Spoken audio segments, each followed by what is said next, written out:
മാനന്തവാടിയിലിറങ്ങിയ ആളെക്കൊല്ലി കാട്ടാന ബേലൂർ മഖനയെ പിടികൂടാനുള്ള ദൗത്യം 5-ാം ദിവസവും തുടരുകയാണ്. കാട്ടിക്കുളം മാനിവയൽ പ്രദേശത്തെ വനത്തിലാണ് നിലവിൽ ഇപ്പോൾ ആനയുള്ളത്. വനത്തോട് ചേർന്ന ജനവാസ മേഖലയാണിത്. ഇന്ന് പുലർച്ചെ മുതൽ ദൗത്യസംഘം ആനയ്ക്ക് പിന്നാലെയുണ്ട്. ദൗത്യത്തിൽ പങ്കെടുക്കാൻ കർണാടക വനവകുപ്പ് സംഘം വയനാട്ടിലെത്തിയിട്ടുണ്ട്.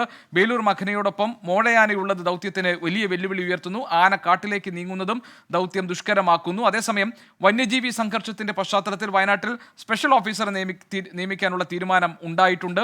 മുഖ്യമന്ത്രിയുടെ നേതൃത്വത്തിൽ ചേർന്ന ജനപ്രതിനിധികളുടെ യോഗത്തിലാണ് ഈ തീരുമാനം ഉണ്ടായിരിക്കുന്നത്. മിഷൻ ബേലൂർ മഖന സംബന്ധിച്ചുള്ള വിവരങ്ങൾ നൽകാൻ സുർജിത് അയ്യപ്പത്തും ഇന്നത്തെ യോഗത്തിലുണ്ടായിരിക്കുന്ന പ്രധാനപ്പെട്ട തീരുമാനം സംബന്ധിച്ച് വിവരങ്ങൾ നൽകാൻ MG പ്രതീഷും ഇന്ന് നമ്മളോടൊപ്പമുണ്ട്.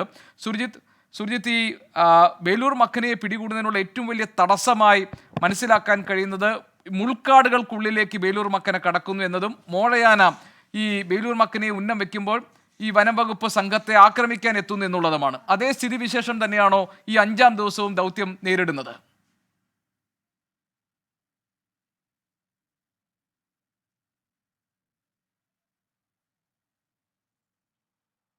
ഗോപി, വിടാതെ പിന്തുടരുകയാണ് ഈ മോഴയാന ബേലൂർ മഖനയെ. കാരണം ഇതിനൊപ്പം തന്നെ ഈ ആനയുടെ സാന്നിധ്യം എപ്പോഴും ഉണ്ട് എന്നുള്ളതാണ് ഏറ്റവും ഒടുവിൽ വനം വകുപ്പിൽ നിന്ന് നമുക്ക് ലഭ്യമാകുന്ന വിവരം.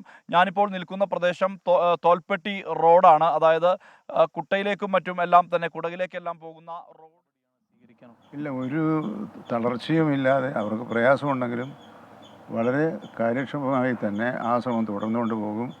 അത് അവസാനിപ്പിക്കാൻ സമയമായിട്ടില്ല. ഡോക്ടർമാരുടെ സേവനം കുറേ കൂടി ശക്തിപ്പെടുത്താൻ ആലോചിച്ചിട്ടുണ്ട്. അതിന് വെറ്റിനറി ഡോക്ടർമാരുടെ കൂടുതൽ സഹായം ആവശ്യപ്പെട്ടിട്ടുണ്ട്. അരുൺ സക്കറിയെ പോലുള്ള ഉയർന്ന ഉദ്യോഗസ്ഥന്മാരെ കിട്ടിയാൽ തർക്കമില്ല എന്നുള്ള ആഗ്രഹം പ്രകടനം നടത്തിയിട്ടുണ്ട്. അത് മൃഗസംരക്ഷണ വകുപ്പുമായി ആലോചിച്ച് അതിനൊരു പരിഹാരം കാണാനാണ് ശ്രമിക്കുക. ഇതുമായി ബന്ധപ്പെട്ട് ഈ കേന്ദ്രവുമായി ചർച്ച നടത്തുകയോ അല്ലെങ്കിൽ കേന്ദ്രത്തെ സമീപിക്കുക? കേന്ദ്രത്തെ നമ്മൾ കഴിഞ്ഞ 7-ാം തീയതി സമീപിച്ചു. അന്ന് ഈ ആവശ്യങ്ങളൊക്കെ ഉന്നയിച്ചതാണ്. അതിന് വലിയ അനുകൂല പ്രതികരണമല്ല ഉണ്ടായിട്ടുള്ളത്. അതിൻ്റെ പശ്ചാത്തലത്തിലാണ് കേരള നിയമസഭ ഇന്നലെ പ്രമേയം പാസ്സാക്കിയത്. നമുക്ക് ആ ശ്രമം നിർത്തിവെക്കാനാവില്ല. കേന്ദ്രം ആര് ഭരിക്കുന്നു, എപ്പോൾ ഭരിക്കുന്നു എന്നുള്ളതല്ല. കേന്ദ്രം നൽകേണ്ട കാര്യങ്ങൾക്ക് അനുവാദം നൽകാൻ കേന്ദ്രത്തെ തന്നെ സമീപിക്കുക എന്നതാണ് നമ്മളിപ്പോൾ എത്തിച്ചേർന്നത്. അത് അങ്ങനത്തെ ആ നിയമം അങ്ങനെ പറ്റുള്ളൂ. ആ ശ്രമം തുടരും. കാരണം ജനങ്ങൾക്ക് വേണ്ടിയുള്ള ശ്രമം തുടരുക എന്നതാണല്ലോ ജനകീയ ഗവൺമെൻറ്റുകളുടെ ഒരു ബാധ്യത, ചുമതല. ആ ചുമതല ഗവൺമെൻറ് നിർവഹിക്കും. ശരി പ്രതീക്ഷ, വരാം. വനമന്ത്രി ഇപ്പോൾ AK ശശീന്ദ്രൻ 24-നോട് പ്രതികരിക്കുകയായിരുന്നു. നമുക്ക് സുർജിത് അയ്യപ്പത്തിന്റെ റിപ്പോർട്ടിലേക്ക് ഒരിക്കൽ കൂടി പോകാം. സുർജിത്, പറയൂ.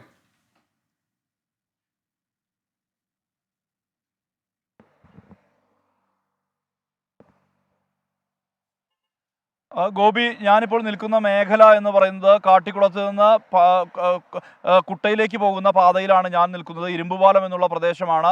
ഇതിൻ്റെ ചുറ്റും വനമായിട്ടുള്ള മേഖലയാണ്, വനപാതയാണ്. ഇതിന് സമാന്തരമായി പനവല്ലിയിലേക്ക് പോകുന്ന ഒരു പാത കൂടിയുണ്ട് കാട്ടിക്കുളത്ത് നിന്ന്. ഈ 2 റോഡുകളും കാട്ടിക്കുളത്തേക്ക് പോകുന്നതാണ്. ഈ പനവല്ലിക്കും ആ റോഡിനും ഈ റോഡിനും ഇടയിൽ വനമാണ്. ആ വനത്തിനകത്താണ് ഈ ആന ഓടി ഓടി മാറി കളിക്കുന്നത് എന്നുള്ളതാണ് ഏറ്റവും ഒടുവിൽ ലഭ്യമാകുന്ന വിവരം. അതായത് ഈ ബേലൂർ മഖനയ്ക്കൊപ്പം വിടാതെ പിന്തുടരുന്നുണ്ട് ആ മോഴയാന കൂടി. ഇവിടുത്തെ ഈ ഭൂമിശാസ്ത്രം ഈ നേരത്തെ ഉള്ള പ്രതിസന്ധി തന്നെ ഈ മേഖലയിലും നേരിടുന്നുണ്ട്. കാരണം ഇടതൂർന്ന വനമാണ്. അതുകൊണ്ട് തന്നെ ഡ്രോൺ പറത്തിയാൽ പോലും ഈ ആനയുടെ ദൃശ്യങ്ങൾ ലഭിക്കുന്നില്ല. ഇതിൻ്റെ സാറ്റലൈറ്റ് സിഗ്നൽ അനുസരിച്ച്, അതായത് റേഡിയോ കോളാറിലെ വിവരങ്ങൾ അനുസരിച്ചുള്ള അന്വേഷണമാണ് വനംവകുപ്പ് നടത്തുന്നത്. ഏതാണ്ട് 100 മീറ്റർ വരെ ആനയുടെ അടുത്തേക്ക് എത്തുന്നു. പക്ഷേ ആന അവിടെ നിന്നും മാറുന്നു. അതാണ് സ്ഥിതി. തഞ്ചത്തിൽ കിട്ടാത്ത ഒരു സ്ഥിതിയുണ്ട്. അത് തന്നെയാണ് മയക്കുവെടിക്ക് പ്രതിസന്ധിയായി നിൽക്കുന്നത്. ഇന്ന് ഉച്ചയോടുകൂടി കർണാടകയിൽ നിന്നുള്ള വനംവകുപ്പ് സംഘം ഇവിടേക്ക് എത്തിയിട്ടുണ്ട്. ഒരു റേഞ്ച് ഓഫീസറുടെ നേതൃത്വത്തിൽ 25 അംഗ സംഘമാണ് എത്തിയത്. ഇനി അവർ കൂടി തെരച്ചിലിന്റെ ഭാഗമാകും.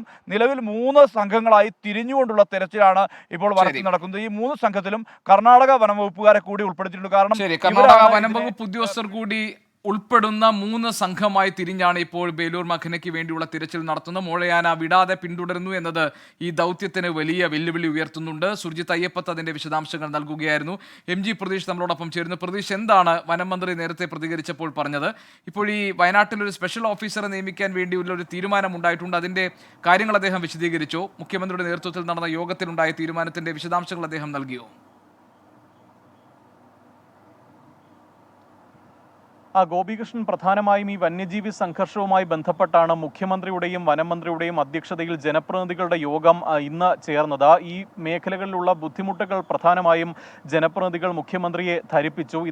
ഇതിനെ തുടർന്നാണ് ഇപ്പോൾ വയനാട്ടിൽ ഒരു സ്പെഷ്യൽ ഓഫീസറെ നിയമിക്കാൻ തീരുമാനിച്ചിരിക്കുന്നത്. CCF റാങ്കിൽ കുറയാത്ത സ്പെഷ്യൽ ഓഫീസറെ ആയിരിക്കും നിയമിക്കുന്നത്. ഈ പ്രധാനപ്പെട്ട മറ്റൊരു പോരായ്മയായി ജനപ്രതിനിധികൾ ചൂണ്ടിക്കാണിച്ചത് ഈ വന്യമൃഗങ്ങളുടെ ആക്രമണങ്ങൾ ഉണ്ടാകുമ്പോൾ നടപടികൾ എടുക്കുന്നതിൽ ചില താമസങ്ങൾ വരുന്നു, മയക്കുപിടി വയ്ക്കുന്നതിലടക്കം കാലതാമസം ഉണ്ടാകുന്നു എന്നുള്ള പരാതി ധരിപ്പിച്ചിരുന്നു. ഇതിന് പരിഹാരം കാണുന്നതിന് വേണ്ടി CCFന് കൂടുതൽ അധികാരം നൽകുന്നതടക്കമുള്ള കാര്യങ്ങളിൽ കേന്ദ്രത്തെ സമീപിക്കുമെന്നതാണ് പ്രധാനമായും മുഖ്യമന്ത്രി പറഞ്ഞത്. നേരത്തെ വനം മന്ത്രി 24നോടൊപ്പം സംസാരിക്കുമ്പോൾ അദ്ദേഹവും ഇക്കാര്യം തന്നെയാണ് പറഞ്ഞത്. ഈ ആക്രമണങ്ങളെ ചെറുക്കുന്നതിന് കാര്യക്ഷമമായ നടപടികൾ സ്വീകരിക്കും. ഒപ്പം പോലീസിന്റെയും റവന്യൂ വകുപ്പിന്റെയും തദ്ദേശ വകുപ്പിന്റെയും സഹകരണത്തോടെയുള്ള വിവിധ പദ്ധതികൾ, വിവിധ പരിപാടികൾ, പ്രവർത്തനങ്ങളെല്ലാം തന്നെ ഈ മേഖലയിൽ നടത്തുമെന്നതാണ്. ബേലൂർ മഖനെ പിടികൂടാനുള്ള ദൗത്യം ഒരു ഭാഗത്ത് പുരോഗമിക്കുന്നുണ്ട്. ഇതിലെ തുടർ നടപടികളുമായി മുന്നോട്ട് പോകുമെന്ന് വനമന്ത്രി AK ശശീന്ദ്രന്റെ പ്രതികരണവും വന്നിരിക്കുന്നു. സുർജിത്ത് അയ്യപ്പത്തും അതോടൊപ്പം തന്നെ MG പ്രതീഷുമാണ് വിവരങ്ങൾ നൽകിയത്.